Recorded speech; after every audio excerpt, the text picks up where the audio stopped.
All right. Okay. Assuming this is started, now I am back to. Okay. So the problem with like doing all those Hanon exercises was that at a certain point your fingers just get tired, and then you're like, oh man, they're it'd be great. It's like again when you start running, and then you're like, oh shoot, the light is bad. One sec. Why do I care about these details? The internet makes you care about stupid details. Okay, cool. Coolio. Okay, so, yeah, because of so much getting tired finger-wise, this is why you have to practice a lot, so then you can have more and more dexterity and everything and start to develop.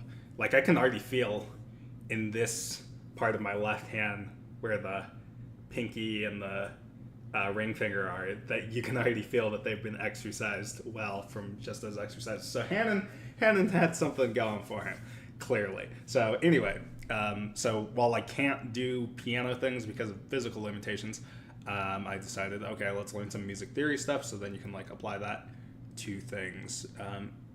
Does it unlock automatically if you just click on it like that? Oh, no, it's just unlocked already. Okay, cool. So I have some notes. Let's make sure this is actually going. Yes, it is. Okay, cool. Yeah, so I have some notes. I don't know if I'll actually take notes, but I'll definitely be like talking as the video goes on to be like, oh, think through concept. So let's see.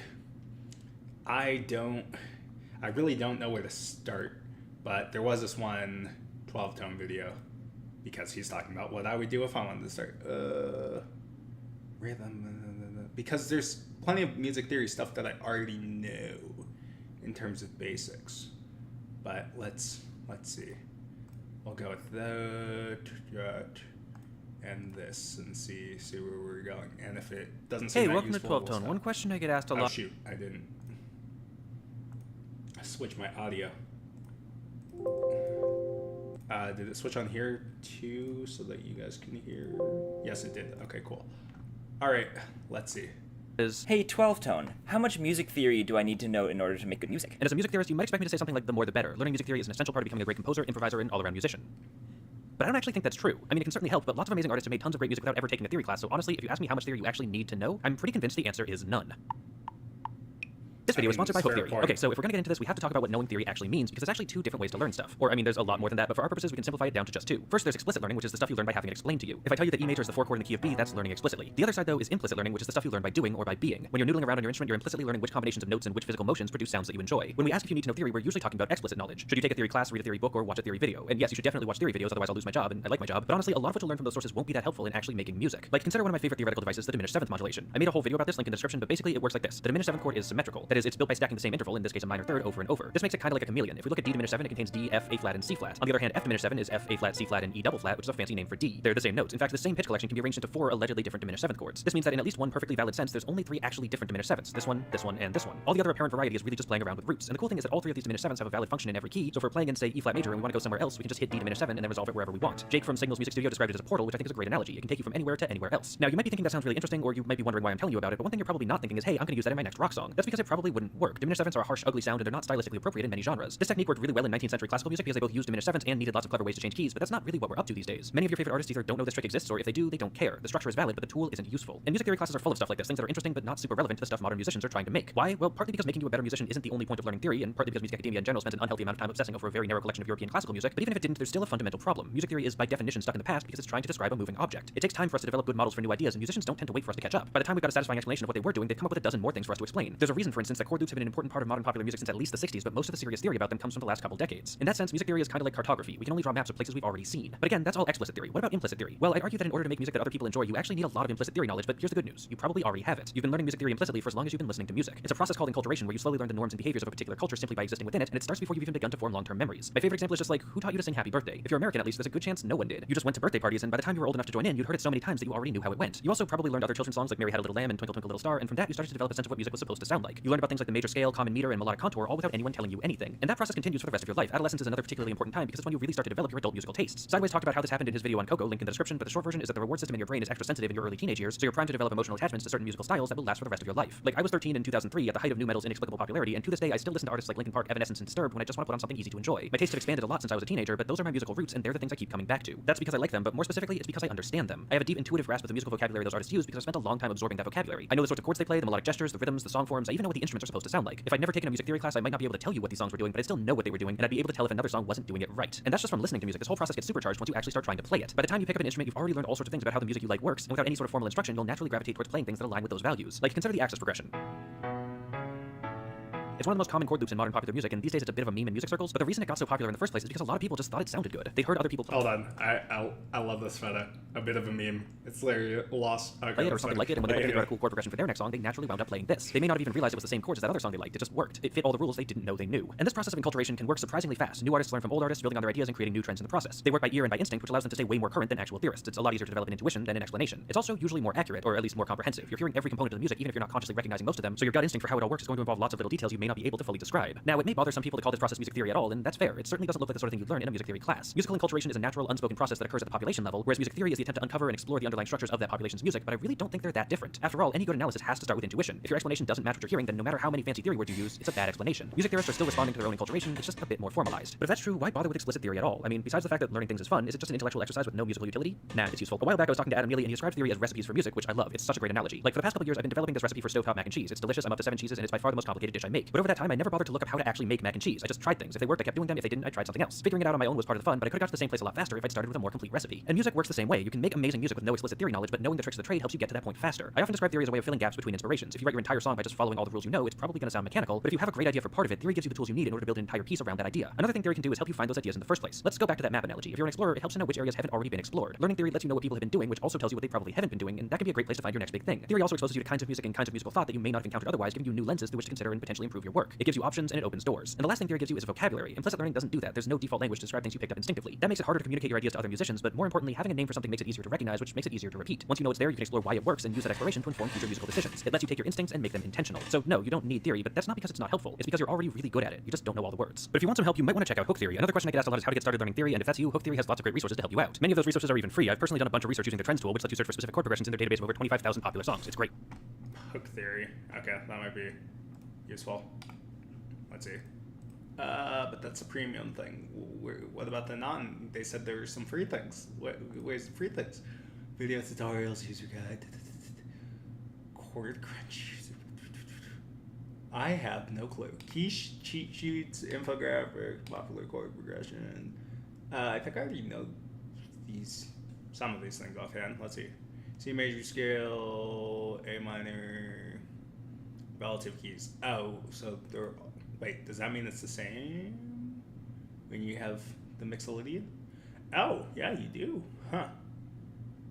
That's fascinating.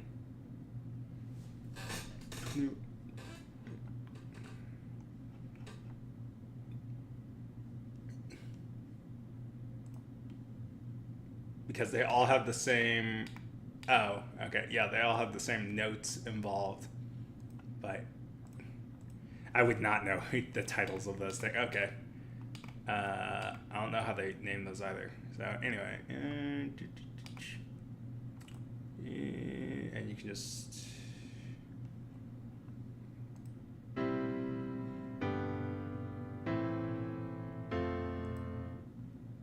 Yeah, I've done that on the ukulele.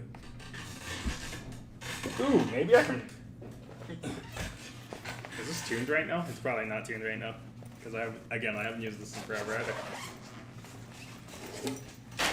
There's going to be a lot of distractions here. Ew. That's not great. Let's see. Tuner. Where's my tuner app? My doghouse, please. I don't actually remember notes on the ukulele. Uke notes. I could probably guess. I know the second to last is C. No, I actually don't remember. C, G, C, E, A. But A is the top one, so the C's here. Oh, I'm stupid. Never mind. The C's here. I'm done. Okay, so we'll A. Wait, what? G? There should be G? I'm super stupid. Let's see. A, E, C, G. What? I keep getting confused. Assuming this is a soprano U.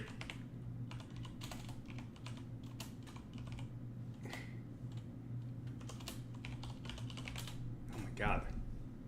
I've gotten so dumb so quickly. No, not that kind of string. Ah. Da, da, da, da, da. Oh my god. Notes. G, C, E, A. So yeah, this should be G.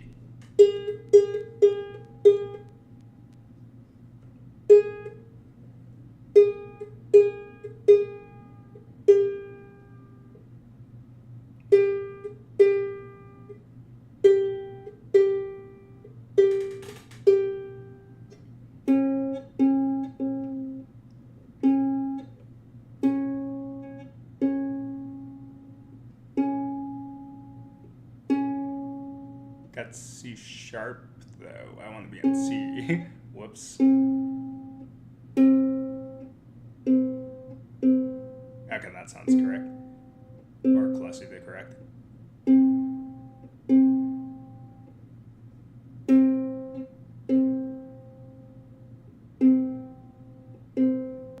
I keep missing it just barely.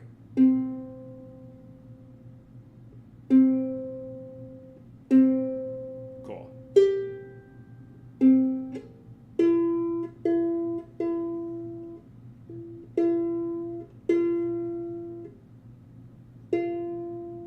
Oh, whoops.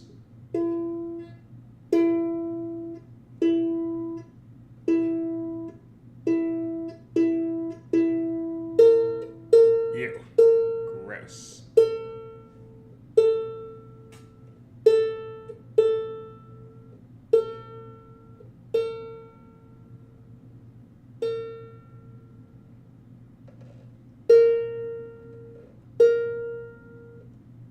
Wait, hold on. Why do I keep... Okay. Get a little more. There we go. Okay.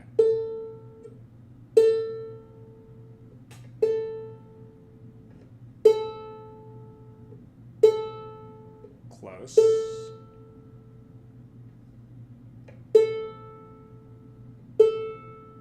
Cool. Okay, that took way too long.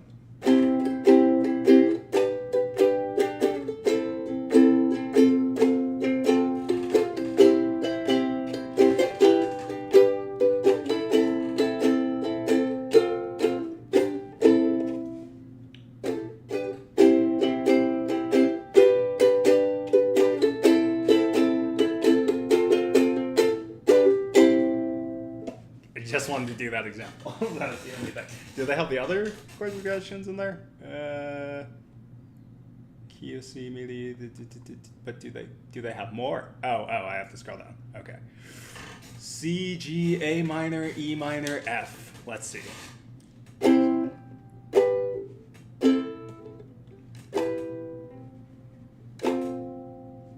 Is that what it's supposed to sound like?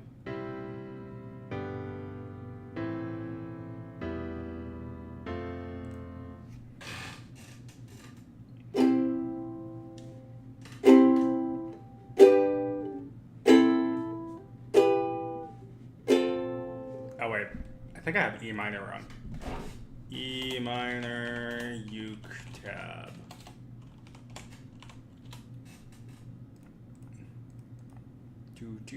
Do. No.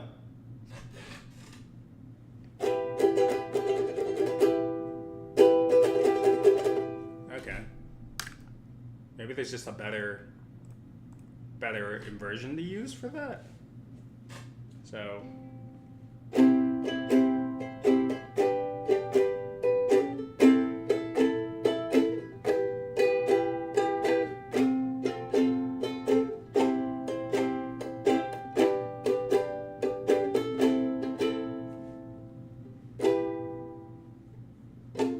I don't know, that just didn't sound correct to me.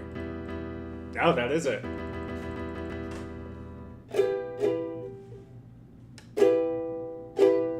Sure.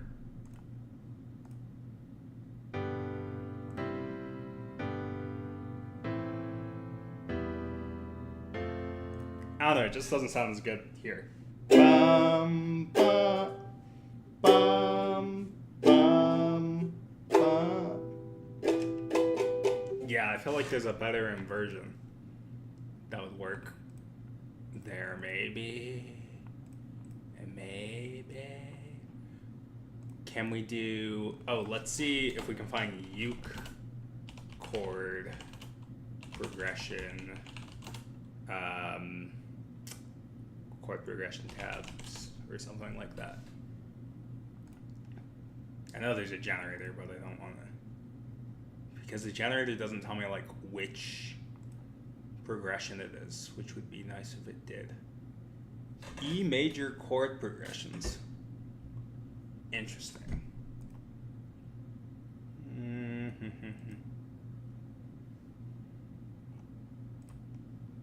Yeah, I think your theory just has to be better by default, so then you can just construct them in your mind, because otherwise they don't really tell you what they are.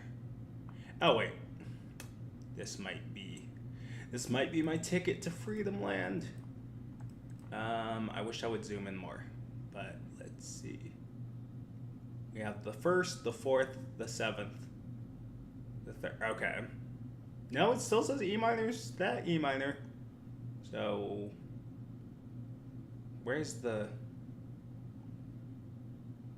Yeah, it just...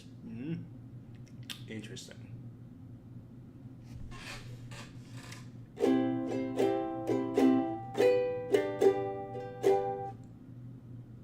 Do they just like 7ths better?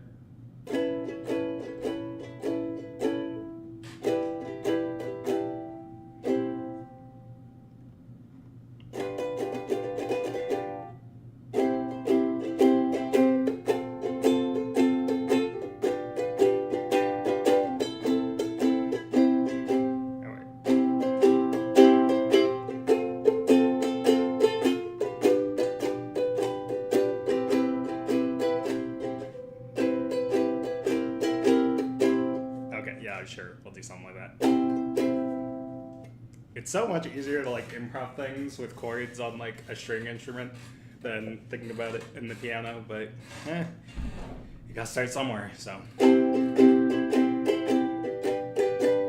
wait, that's not the one.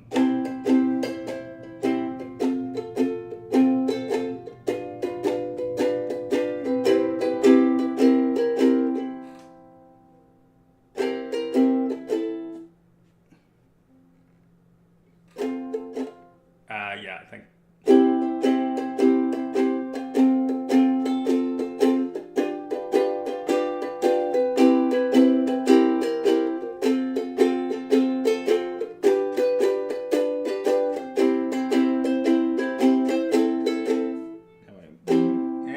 Let's see, what can we do?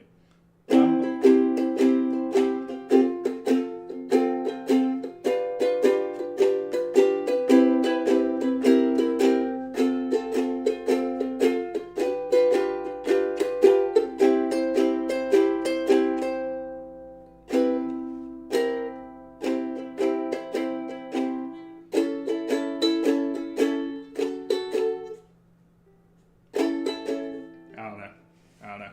You just try things until they sound nice.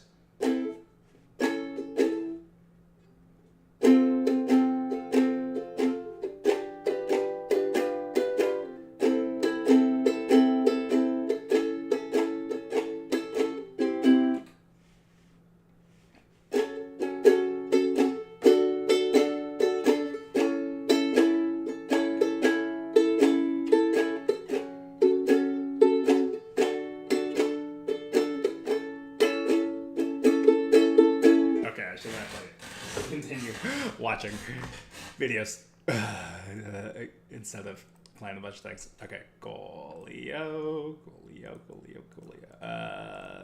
Yeah, I was trying to see if they found anything effective in all genres. I don't know what the heck that name is. Most popular chord progression. Effective in all genres.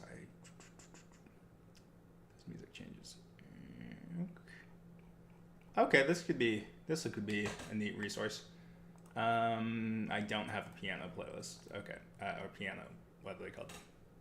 Bookmark folder. They've also got theory tabs, which show the chords and melodies of those songs laid out in their own clear, easy-to-understand notation. And of course, there's Hookpad, their songwriting sketchpad, which can even make suggestions for interesting chords to try if you get stuck. That one's not free, but I can offer you a special deal. The first 1,012 viewers click the link in the description. Wait, so they've got trends, Hookpad, theory tab. Wait, theory pad is that. What's theory tab?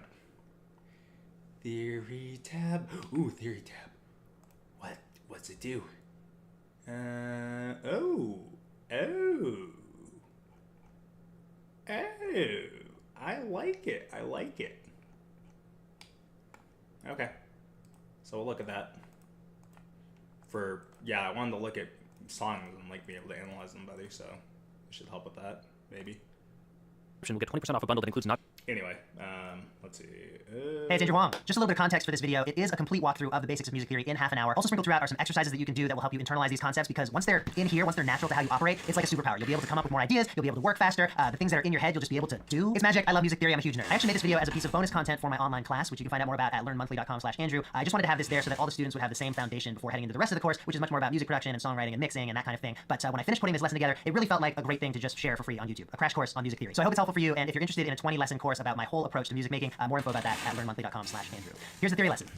So what is music theory? It's essentially the language behind music. It gives you the tools you need to understand and interpret and communicate about music. Everyone in this class has mastered talking. Whatever your home language is, it's second nature to you now. You can use it without thinking about it, and it's an incredibly powerful way to interpret the world around you and communicate with other people, relate to them, express yourself. Music theory does the same thing for music. It'll help you understand how chords and notes and rhythms and melodies all work together, and as you get good at the language, you're able to use it really effectively without thinking about it. I hear from a lot of people that they get stuck in this place with music theory where it feels like it's just work and it's really cerebral and it's all about what key am I in and what chord is this and what scale should I be using, and I really want to stress that there is a place beyond that where if you use it enough, it becomes as natural and fluid as talking. I know that when you're talking, you're not thinking about, do I use past tense or present tense, or like, what is the word for this very common item that I use every day? You're a natural at it. You just look at this and your brain goes, it's a cat. With enough experience, you can absolutely get to that same level of natural automatic use of music theory. Similarly with language, sometimes we come across a word or a concept that we don't know, but we can learn it if it's explained to us using the words and the concepts that we already do understand. In music, if I come across something really advanced that I don't understand, it's the music theory fundamentals that allow me to figure it out and learn it and add it to my arsenal. So we're gonna start right at the beginning and talk about notes. What is a note? Well, sound is made up of vibrations, and our ears and brains are really good at interpreting those vibrations. When the vibrations are faster, we hear them as being higher, and when the vibrations are slower, we hear them as being lower. If the vibrations happen at a consistent rate, then we perceive them as having a consistent pitch or frequency or a note. So for example, if I play this guitar string, it's vibrating, it's physically moving back and forth, in this case 110 times per second, and that's quickly traveling through the air and reaching our ears, and we perceive that as the note, A.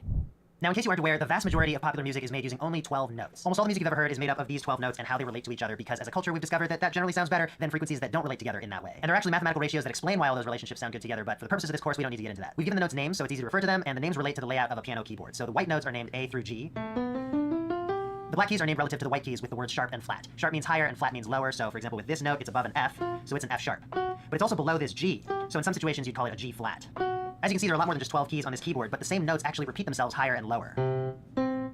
That's the one mathematical ratio that I'll get into here, and it's actually kind of fascinating, but our brains can tell when a vibration is twice as fast as another one. It sounds like the same note. If I play an A here and an A here, it's the same, but one's higher and one's lower. It's crazy. And by the way, this distance of going 12 notes up or down to the next identically named note is called an octave. The increment between each individual note is called a semitone or a half step, and the increment between two half steps is called a whole step or a whole tone or a tone. So music is then built on the relationships between these notes, and there are common combinations of notes that we call a key, not to be confused with the word key when we're referring to a piano key. A key is sort of like a guide of what notes will sound good together in a piece of music, and most pieces of music use only one key. If you remember when I said most songs don't even use all 12 notes, most commonly they would use 7, and that's because there are 7 notes in major and minor keys, which are the most common keys. So let's look at an example of a key. The easiest one is C major because it uses all the white notes. So when I play the notes out like that, that's called the C major scale. And the words scale and key are often used interchangeably, but for your knowledge, a key is more like the home base group of notes that a song is based on, and a scale is a set of notes that you would play in conjunction with that. So a lot of times you're playing the exact scale that matches the key that you're in, but sometimes depending on the flavor that you want or the genre that you're working with, you'll use a different scale over your home key. So for example, a lot of blues music is written in E major because that's like the standard tuning of the guitar, but blues solos typically happen with the E blues scale or E pentatonic minor scale. Those scales have some of the same notes as E major, but some that are different, and that's what imparts the bluesy flavor. But let's look at the C major scale again and the relationships between the notes. So if we're in the key of C, we call C the root note, and that's the note that we start the scale on. Notice that as we go up the scale, the notes have a spacing of whole, whole, half, whole, whole, whole, half. Starting here, you go up 2, up 2, up 1, up 2, up 2, up 2, and up 1. Whole, whole, half, whole, whole, whole, half. That is the formula of a major scale. So if your song is in C major, you'll know that these are the notes that you'll mostly or maybe exclusively use because they'll sound better than the notes that aren't in C major. It's also common practice and really helpful to number the notes of the scale, starting with 1 at the root. So if C is our 1, then D would be our 2, or the 2nd degree, or just the 2nd. E would be the 3, or the 3rd degree, or the 3rd, and so on. Practice applying the major scale formula to a few different notes. Remember that the spacing between the notes in the major scale is whole, whole, half, whole, whole, whole, half. So for example, if you picked A major, you would start on A, and you would move up a whole tone, so skip 1 and then play the next, that's B, then another whole tone, skip 1, play the next, that's C sharp, then just a half tone, D, another whole tone, skip 1, play the E, another whole tone, skip the F, play the F sharp, another whole tone, skip the G, play the G sharp, and then finally another half tone to get back up to A. Also practice identifying the notes, both using the absolute letter names that go with them as well as the numbered scale degrees that go with each key that you're in. In a major scale, each letter name appears exactly once, no matter how many accidentals there are, accidentals meaning a sharp or a flat. So to name the notes in an A major scale, we would start on A and go up alphabetically from there, A, B, C, D, E, F, G, and of course G is the last letter that we use in music, so we wrap back around to an A over here. But we also have to add sharp to the names of the black keys, C sharp, F sharp, and G sharp. So it's A, B, C sharp, D, E, F sharp, G sharp, A. So even though these notes are C sharp, F sharp, and G sharp because they're a half step above C, F, and G, they're also a half step below D, G, and A. So you could call them D flat, G flat, and A flat. In A major, we use the sharp names for these notes. That way each letter name appears exactly once in the scale, and it makes it easy to remember and communicate about these notes. As opposed to if we use the flat names and then the scale was A, B, D flat, D, E, G flat, A, where you have skips between the letters and some of them repeat twice. So to name the notes in the major scale, you start at the root note and go up alphabetically, and that's how you know whether to name the black keys as sharps or flats. In a couple of special cases, you might even name white keys sharp or flat. For instance, if you wrote an A sharp major, your second note, a whole tone up, would be this, which is a C, but in A sharp major, we would call it a B sharp. Because of this, though, a lot of people prefer to refer to this key as B flat, which reduces the confusion of needing to use a sharp name on a white key. I know this is a lot of information, so don't worry if it takes you a little bit to get the hang of it, but that's also exactly why practice is important. Naming the scale degrees is much easier, obviously. The root note you pick is the first degree, and then you just count up for each consecutive note in the scale. So in A major, A is the first degree, B is the second, C sharp is the third, D is the fourth, E is the fifth, F sharp is the sixth, and G sharp is the seventh. Okay, so this review stuff of what I already know, I think I probably just need to test myself on remembering the 12 major scales. So if I like picked a random note and then did the whole, whole, whole, half, whole, whole, whole, half, and then could I be able to do it? Yeah, let's random key generator. Not that kind of key. Let's go music. Yeah. Random key generator. What the? Oh, I don't want those keys. I only want major keys. Well, I'll just, whatever it chooses, I'm just gonna make it the major version of it. So A, oh well, already chose me. A major. So, A major has 2 sharps in it. Oh wait, they just showed it in the video. I'm stupid. So, 3 sharps. I think. Okay, so let's see. So it'd be A, B, C sharp. Yeah, so there's 3 sharps. Yeah. A, B, C sharp, D. C sharp, D. Yeah, C sharp, D, E, F sharp, G sharp, A. Let's see, A major scale. Did I get it right? It doesn't give me order in here, but it does have 3 sharps, like I said. So, can they just tell me? Yeah, A, B, C sharp, D, E, F sharp, G sharp, A. Okay, cool. I know that. Let's another one. A minor, no. I guess I could choose it, do A minor by making one of the sharps flat. I mean, not sharps flat, the 3rd flat, so it'd be A, B, wait. A, B, C instead of C sharp, yeah. F minor, no, I'm gonna do F. So F, oh wait, I already played F major. It only has 1 flat. So it's F, G, and it's the 4th that's flat. So it's just F, G, A, B flat, C, D, E, F. Oh, I kind of know these things well. Jesus. Because I remember I was on a plane flight to, I think, Chicago. And while I was on the flight, I was I just had, it was a app on my Android phone that did this auto-generate thing, and I would just go through a bunch of major scales over and over again, seeing if I could get them or not. Okay, so I feel like it's just going to be the freaking flat majors that I'm going to suck at then. Because it's always amazing. That's too easy. C, D, E, F, G, A, B, C. Let's actually do C minor, but it depends on what they mean by minor. But I'm assuming it's just make the third flat, so it'd be C, D, C, D, C, D, E flat, F, G, A, B, C. Okay. G major. Okay, there's only one sharp in G major. The sharp is the seventh, so that's fine. So it'd be G, A, B, C, D, E, F sharp, G.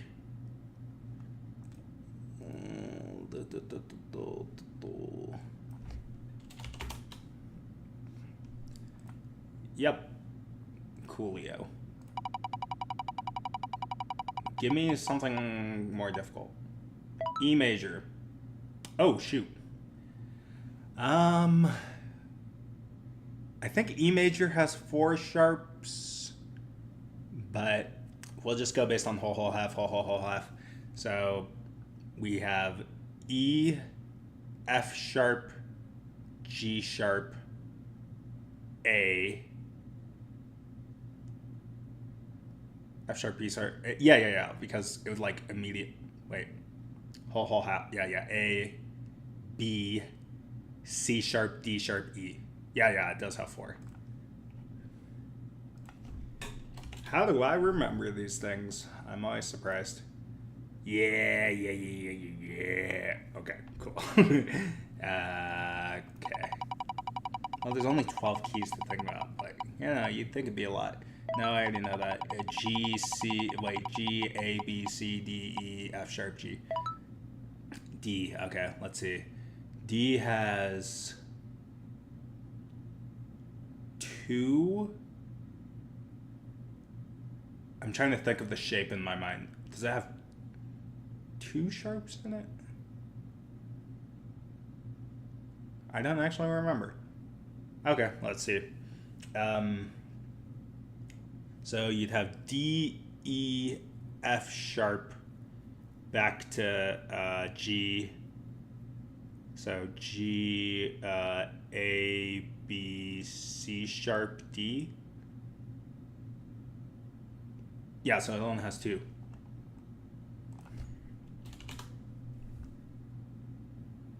Yes. Yeah, let's go. My memory of the freaking piano, like the 12 notes, and I have like a slight image in my head. It's not super solid, but it's pretty good. I'm surprised. Gotta practice this stuff more to see. Where I did F has the 1 flat and it's B flat, so it's F, G, A, B flat, C, D, F, C, D, E, F. Excuse. Okay, we already know that. Simple. We already did A. A had 3 sharps in it, so it was A, B, C sharp. Wait, what am I doing? A, B, C sharp. Yeah. A, B, C sharp, D, E, F sharp, G sharp, A.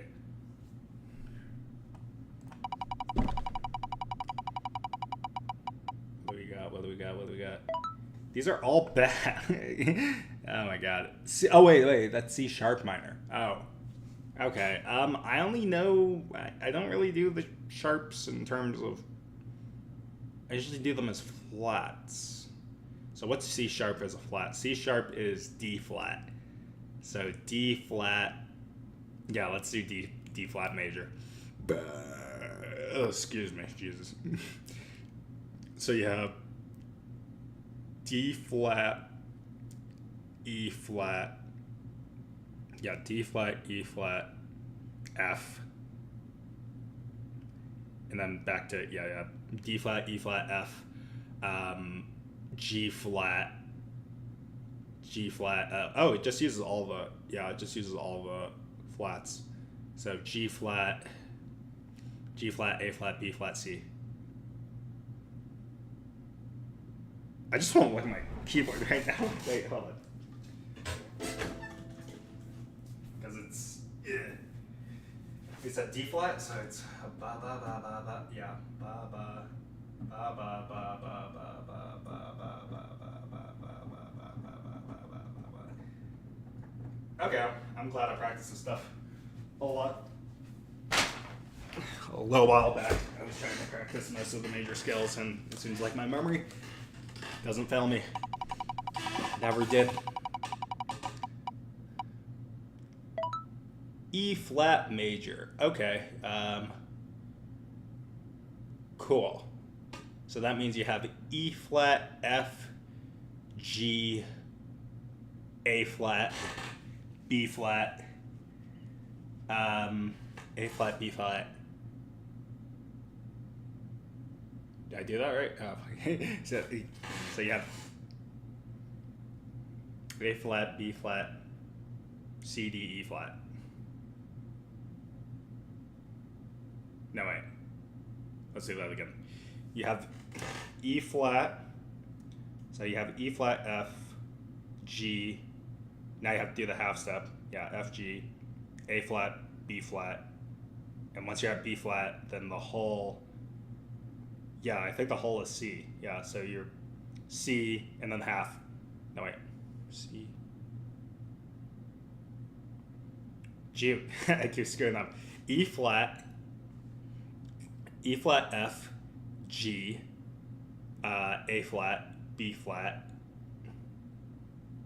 Oh, yeah. C, D, E flat. Yeah, because I didn't get all the holes in, I think. So E flat major, let's see, E, yep, okay, yeah, I had it.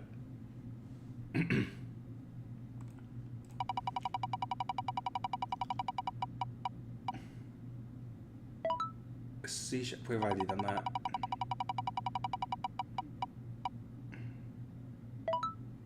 Oh my god, stop.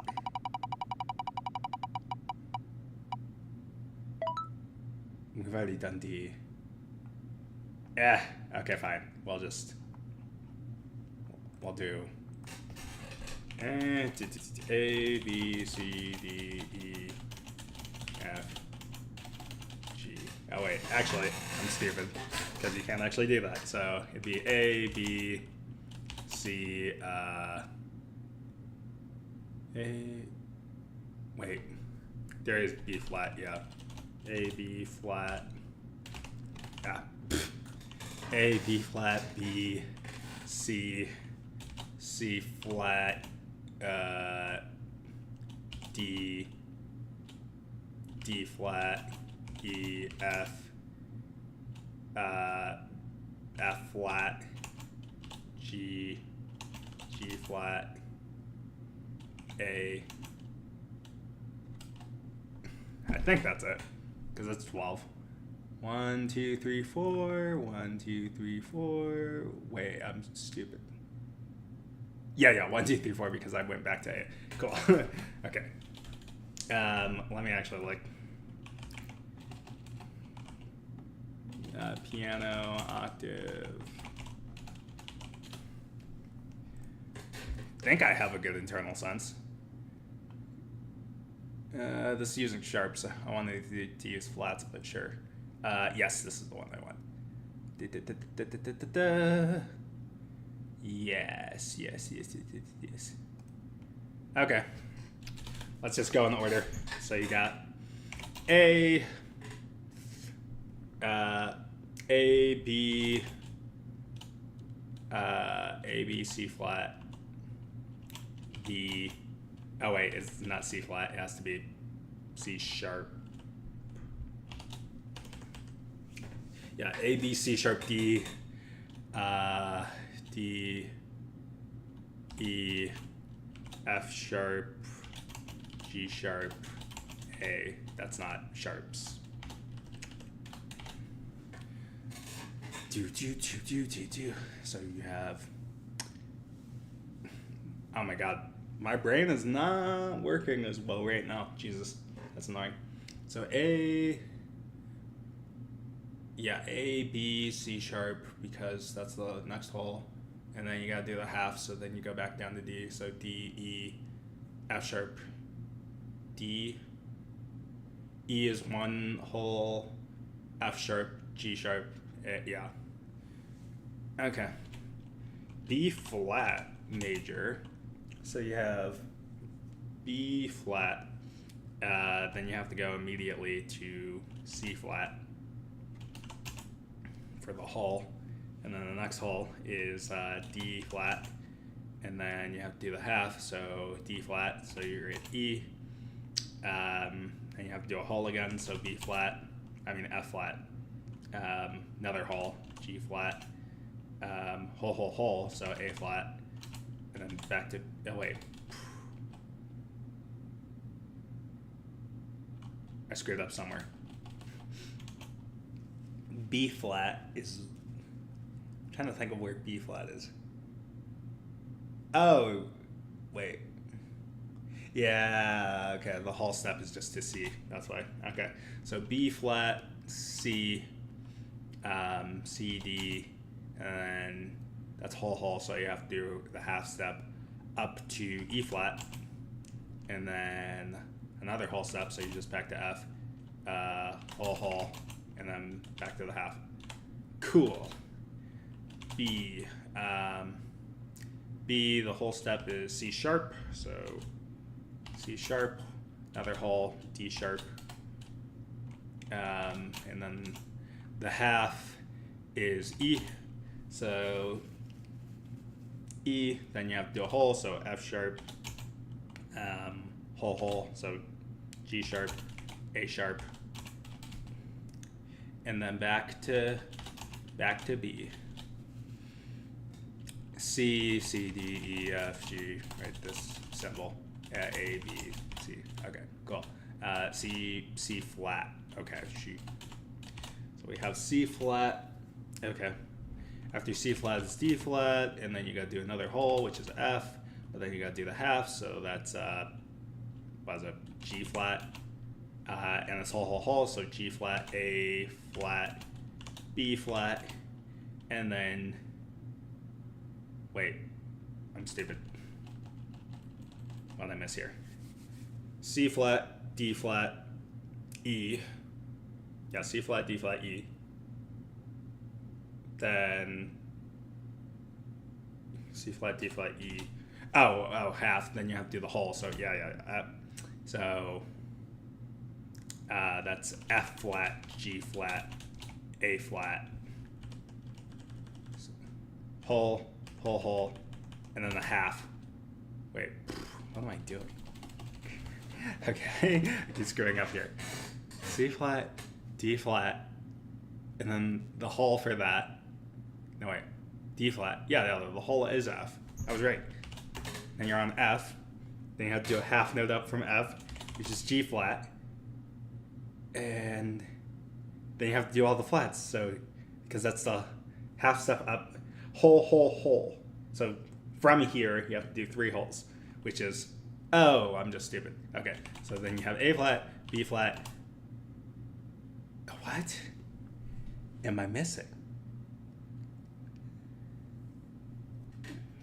Does that just, because a half step from B flat is not, wait, yeah, I'm being stupid, because a half step from B flat is not C flat.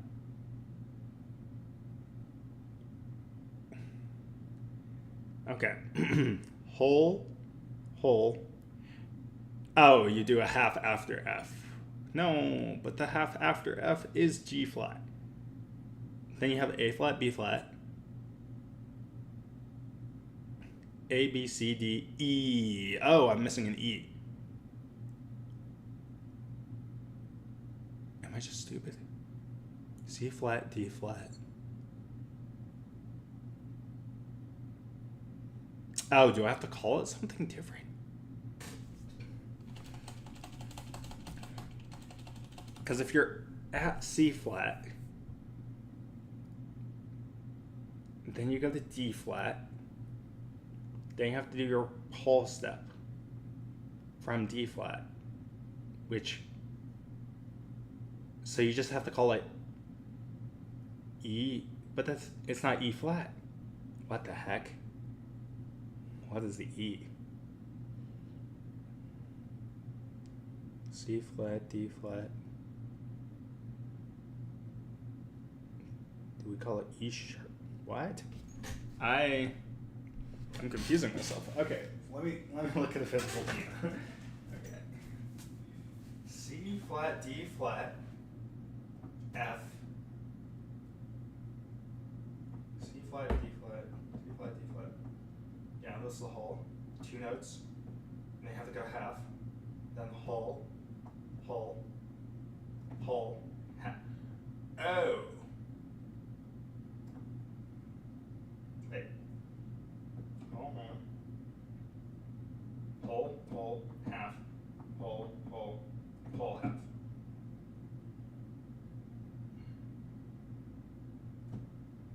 The names of things are just gonna be wonky. Okay.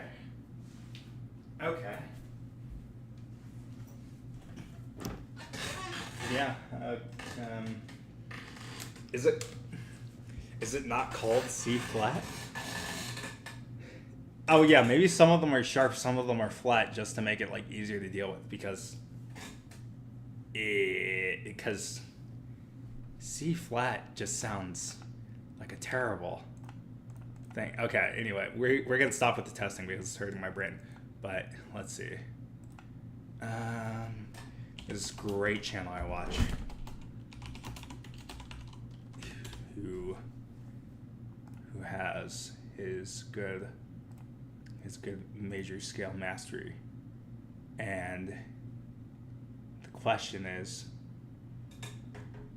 it called C flat or is it called something else?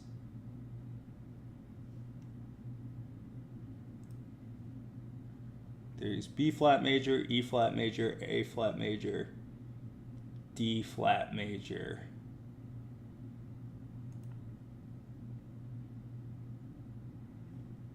Wait, those are the only ones? What? I'm so confused. Oh. I'm just stupid. C flat is D. Oh, that's why. Because I was doing C sharp. Yeah, C flat is B. I'm just stupid. What was I doing? D flat, E flat, G flat, A flat, B flat. Wait, did I even have all the... Shoot, where's the... Okay, there it is. B flat, E flat, A flat, D flat, G flat. Okay, cool. It did all of them. Okay, so I'm just stupid. So that would be D flat. Oh, why did I do it that way? D flat. Then you have E flat, F. That wouldn't be F flat. I'm just stupid. G flat. And A flat. Jesus. Okay. That's G flat, A flat. Okay. That makes so much more sense. So if it's D flat, then it's E flat, then it's F, then it's G flat, A flat, B flat, and then because you have to do another whole, so C back to D flat. Okay. So whole, half, then whole, half. Okay.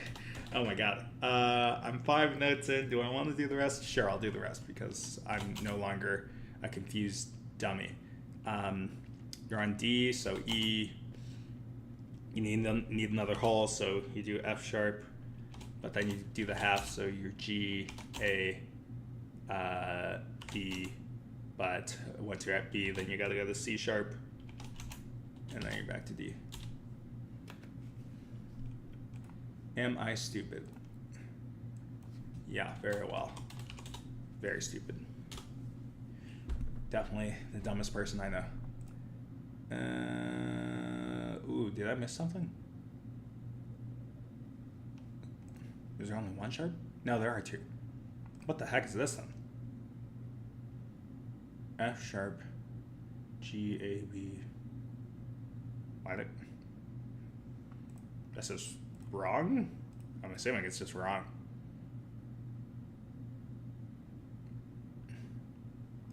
Yeah, the C is sharp. Okay, yeah. I was like, why is the C not sharp there?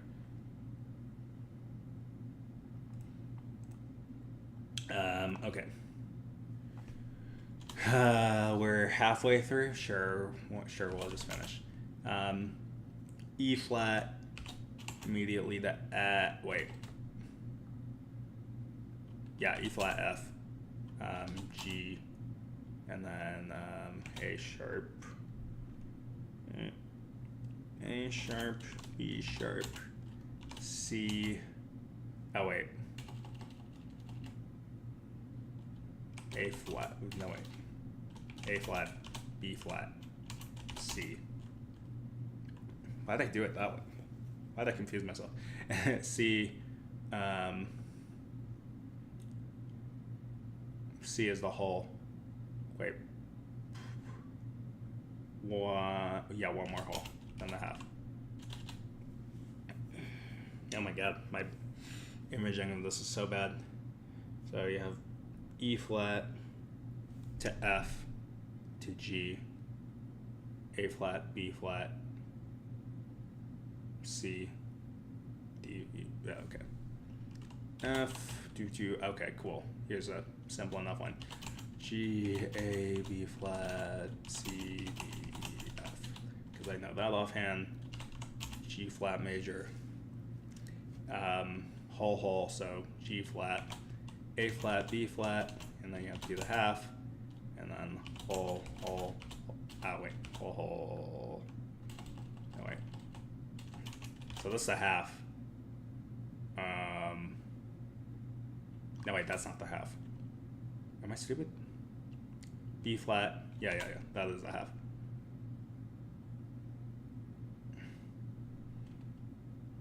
Wait, I'm confusing myself. We're talking G flat? Yeah, isn't G flat? Yeah, G flat. So G flat, A flat, B flat. Then once you're at B flat, then the half, oh, the half is B? What?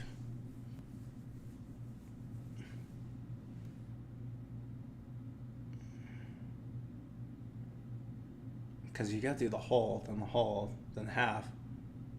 You know, the half is B, which is weird. But what do we call it instead? Oh, we call it C flat. Okay. Yeah, C flat. Then you just go straight to D flat, E flat, because that's the half. Then the whole is, yeah, D flat, whole. So whole, one more whole. So then your F, then your G flat. Cool. Because, yeah, that's actually B. That's why. Cool. That's a weird one. G, A, B, C, D, E, F sharp, G. Okay, that's one you just remember. A flat major. Okay. A flat, B flat, C. Right, that's the whole. Yeah. C, D, E. So half, whole, one more whole. So not. Is that what? There's not an F. Oh. Ooh, shoot. Did I screw something up? Okay. A flat. B flat, C, because you gotta do the whole step, and then whole, E, and then the whole from that. What do we call that? Because it's not what? Because that's the G sharp. Oh my god. How stupid am I? Jesus. I have such difficulty with this. G flat is the same as F sharp. Yeah, so if you're starting from A flat, then you go to B flat. The half step is B, another half step is C. Oh wait, you have to do the half. That's why. Because that's whole, and then you gotta do the half, which is D flat. Okay, cool. And then the next hole is F. So whole.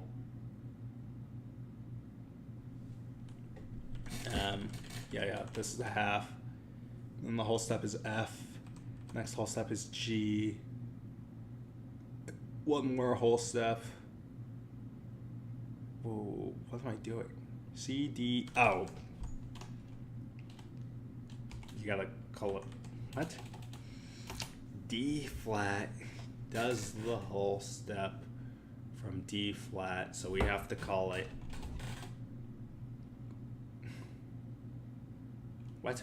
We can't call it E flat, because we already have an E flat.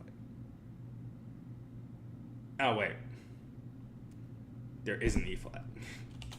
There is an E flat. Oh my god. I'm just so whole, half, whole. Okay, oh my god. Then you're at F. Then you're at G. Then you're back to A flat. Jesus. Okay, that's your different things. Don't want that. Cool. Jesus, took so long.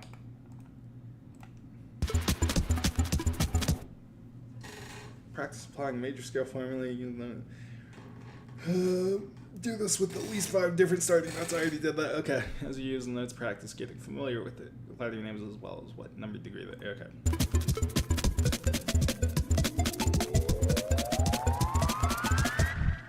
So the next big piece of the puzzle for working with notes and making music sound good is chords. Chords are just multiple notes played at the same time. They do most of the work of setting the emotion in the song and guide the listener through some kind of musical story. Since chords are made up of notes and notes are in keys, chords are almost always in the same key. If you randomly play a bunch of notes from C major, you're playing some kind of chord from C major. The most common chords contain 3 notes that have a very specific relationship to each other, and we call that the root, third, and fifth. So in C major, I can play the root C, the third of C major E, and the fifth of C major G. And that gives us a C major chord. Root, third, fifth. You can think of this as playing a note from the scale, skipping a note from the scale, playing a note from the scale, skipping a note from the scale, and then playing another note from the scale. This type of chord is also called a triad. Now we can take this triad shape and move the root so that it's any other note from C major, and we'll get another chord from C major.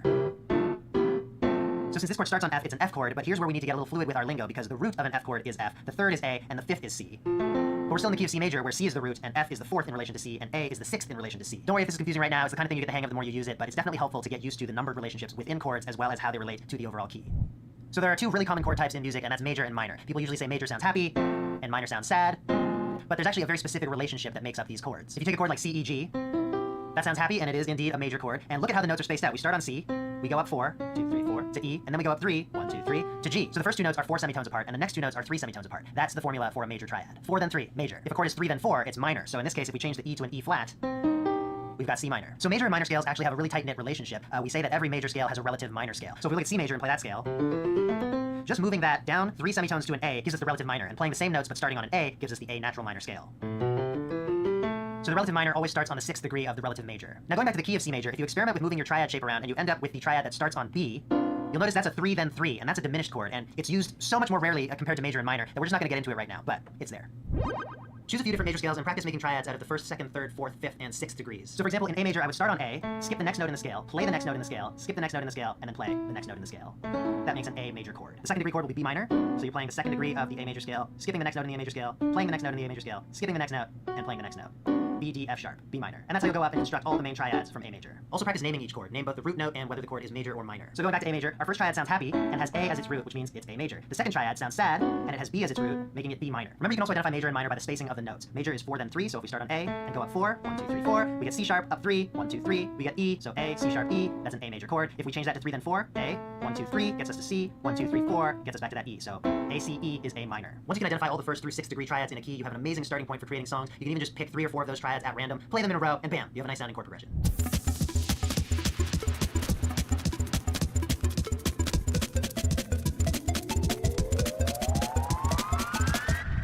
So these scale degrees, the numbers that we've been using, are really handy because they help us understand how notes and chords function within a key, and they're also used as a shorthand for discussing. So these scale degrees, the numbers 1st through 6th degrees of the major scale. What's with the 7th? That's weird. I don't know. So these scale degrees, the numbers that we've been using, are really handy because they help us understand how notes and chords function within a key, and they're also used as a shorthand for discussing chord progressions. They help us understand how chords relate to each other relatively rather than absolutely. So if you look at any major scale, what you see again as an example, the triads are major, minor, minor, major, major, minor, diminished. We don't need diminished. So looking at the chords starting on degrees 1 through 6 of a major scale, it's always... Is the 7th always diminished? Is that what they're trying to tell me? Okay. Actually, I want to see. Is the 7th always diminished?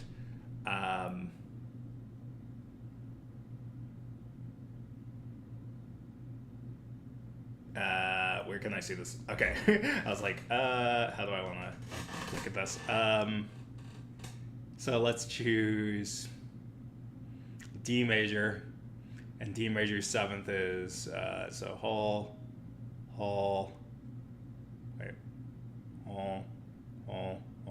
half.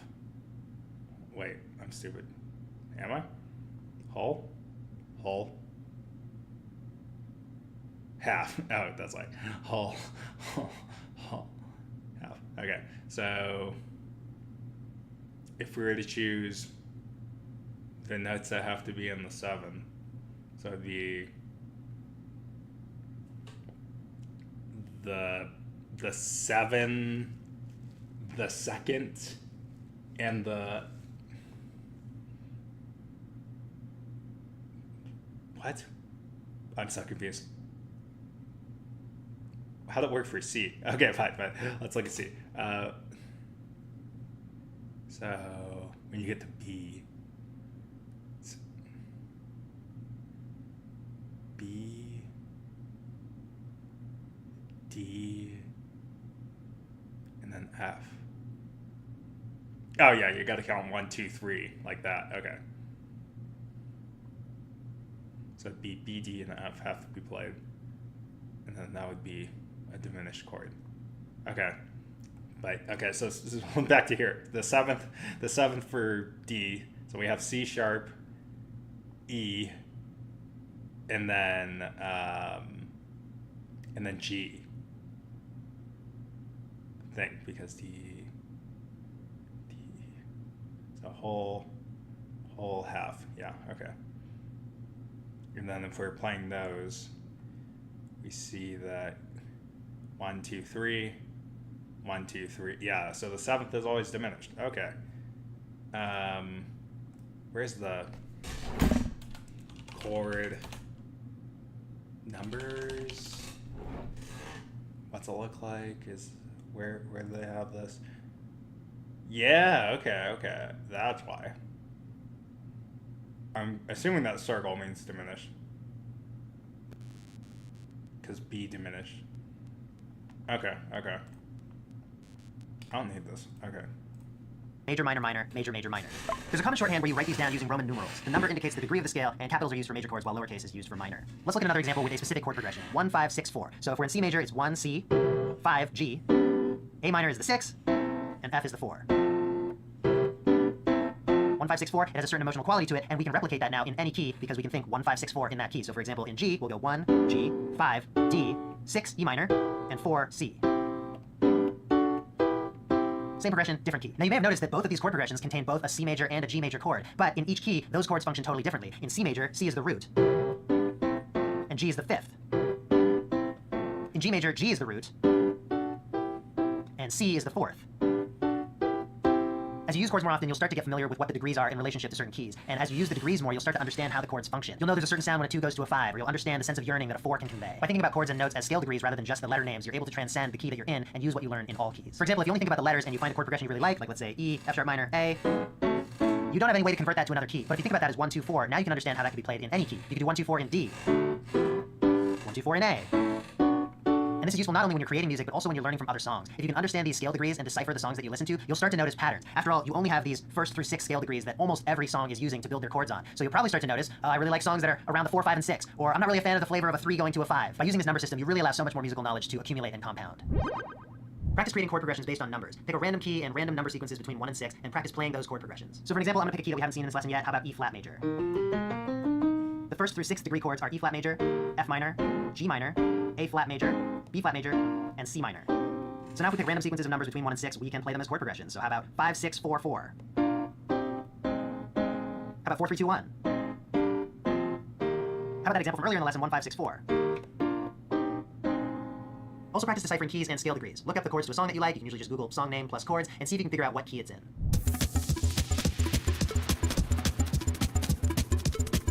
Okay.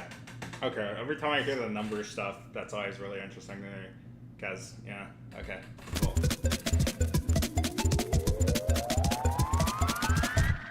With our triads, we've covered the really important chord fundamentals, but I also want to talk about inversions. So that's when you change the position of one or more notes in the chord so that the root is no longer the lowest. So if we look at C major, C, E, G has C at the bottom, but what if we move it to the top? E, G, C. Or G, C, E. Different inversions. These are the same notes, so it's still a C major chord, it's just inverted. This is handy because with chord progressions, it often sounds better to find inversions that have the notes closer together rather than what we were doing before, moving the triad shape all around. So for instance, we played that 1, 6, 5, 4 in G, G, D, E minor, C. Why don't we move some of those chords around? Why don't we make some of them into inversions so that the notes are closer together and maybe we can find something that's easier to play and that sounds better. So I think I'm still going to start with this G triad. This is called first inversion.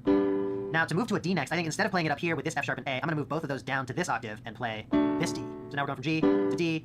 This D stays the same, and the B moves to an A, the G moves to an F sharp. It's a really nice movement from G to D in that inversion. Now from the D, we want to go to an E minor, and I think the most natural thing to do would be for these notes to move back up to G and B, because those notes are in E minor, and then we'll play this E up here. That's probably the most natural movement from this inversion of D to go to an E minor. So our whole progression right now is... And from this E minor to go to a C, it's super easy because, again, E minor and C share 2 of the same notes, so we just need to move this B to a C. And so now our chord progression, which before sounded like this, has become this. It's nicer, it sounds more natural, and it'll also fit better with other instruments as they all occupy a bit more of a consistent range for themselves. Another thing about inversions is that they'll subtly change the flavor of a chord, and we can emphasize this by reinforcing the lowest notes of our chords. So for instance, let's stay in G, let's play a 1 to 4, so G to C, with the added lower octave. But what if I use G in second inversion with the B at the bottom of the G chord to move to that C? Now if we reinforce that with the lower notes, I've always really loved that flavor of a 1 moving to a 4, but having the Wait, how now, did... But what if I use G in second inversion with the B at the bottom of the G chord to move to that C? Now if we reinforce that with the lower notes, I've always really loved that flavor of a 1 moving to a 4, but having the third of the 1 in the bass. Try making a few different chord progressions, and this time use inversions so that they're a little closer together and not just the same shape moving up and down the keyboard.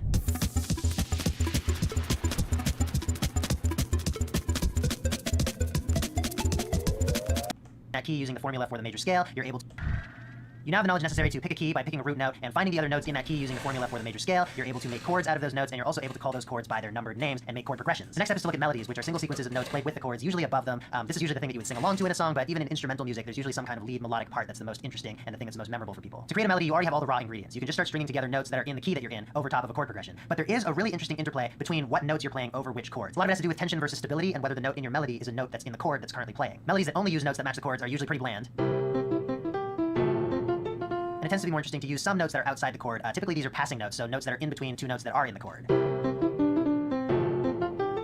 can even have a melody where none of the notes are part of the chords that they're played with. But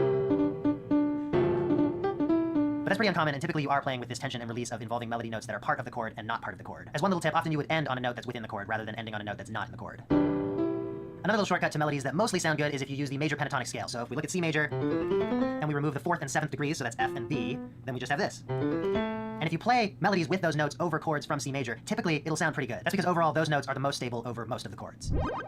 Pick a key and create a chord progression. Tip F and B, then we just have this. And if you play melodies with those notes over chords from C major, typically it'll sound pretty good. That's because overall those notes are the most stable over most of the chords. Pick a key and create a chord progression in that key, then record that into your music software. Once you have that, try to play some melodies over it, thinking about what notes are in the chord that's currently playing, and maybe some that aren't, but that can resolve to notes that are in the chord. Also try removing the 4th and 7th degrees from your major scale to make a major pentatonic scale, and then try playing melodies using that scale. You might find that it's even easier to get something sounding good. For a quick example of finding a major pentatonic scale, why don't we look at the key of F? The notes there are F, G, A, B flat, C, D, E. So if we number those, it's 1, 2, 3, 4, 5, 6, 7. B flat is the 4, E is the 7. We'll take that out of our scale, leaving us with F, G, A, C, D. That is the F major pentatonic scale. Oh, okay, that's why they call it the pentatonic. Because it has the penta and the ton. Oh, okay. E, A, C, D. That is the F major pentatonic scale. E, D, E, to get something sounding good. For a quick example of finding a major pentatonic scale, why don't we look at the key of F? The notes there are F, G, A, B flat, C, D, E. So if we number those, it's 1, 2, 3, 4, 5, 6, 7. B flat is the 4, E is the 7. We'll take that out of our scale, leaving us with F, G, A, C, D. That is the F major pentatonic scale.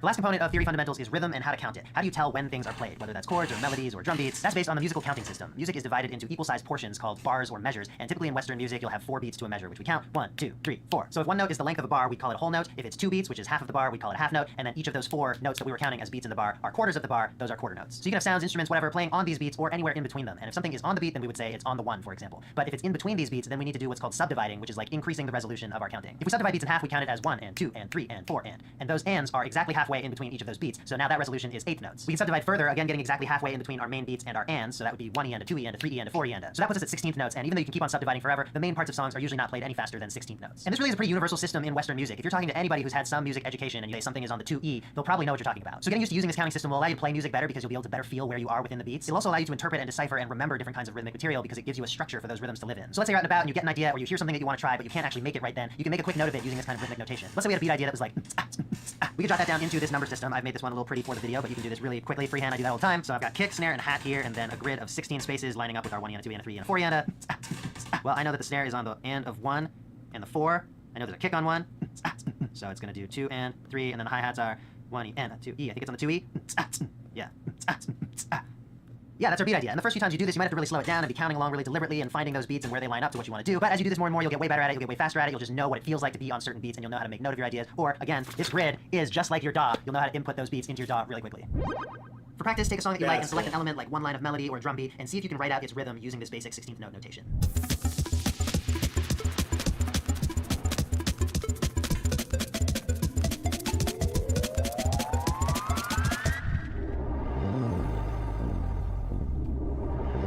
All right, I know that's a lot to take in. Definitely try to make some time for those practice exercises, and of course, come back to this video as much as you want to use it as reference. If you're interested in videos like this, but about writing and producing and recording and mixing and mastering, I have a very comprehensive, interactive online class that runs a few times a year. Again, you can learn more about that at learnmonthly.com/Andrew. Music theory is the best. I'll see you in the next video.